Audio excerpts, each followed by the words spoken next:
Yulia Navalny, the wife of Kremlin critic Alexei Navalny, who died in Russian custody last week, will be meeting with EU foreign ministers today.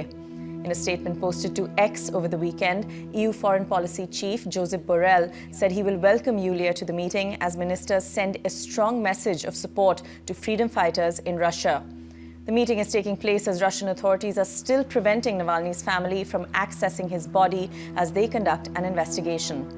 This marks the second time Yulia will meet with world leaders after she gave an impromptu speech at the Munich Security Conference on Friday. First of all, we will hear from Yulia Navalny in respect of the death of her late husband, Alexei, and I think her presence here is significant because what has happened reminds us all of the repressive and oppressive nature of the regime in the Russian Federation and of how President Putin has ruthlessly put down any opposition and suppressed any dissent. Yes, member state will propose sanctions, for sure, against the responsible. Well, the great responsible is Putin himself. But we can go down to the institutional structure of the penitentiary system in Russia. But don't forget who is the real responsible for the Navalny's death.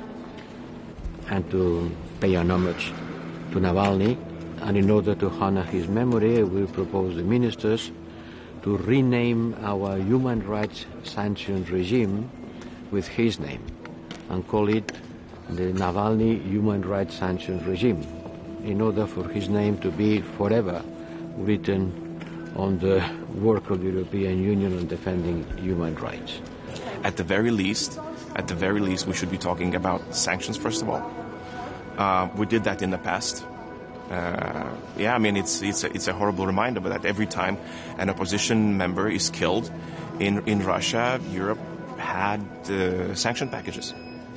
Now, it's the very least that we could do, and then demand of release of his body and a proper burial that his family and the people who trusted in him that they deserve. Убив Алексея, Путин убил половину меня, половину моего сердца и половину моей души. Но у меня осталась вторая половина, и она подсказывает мне, что я не имею права сдаваться.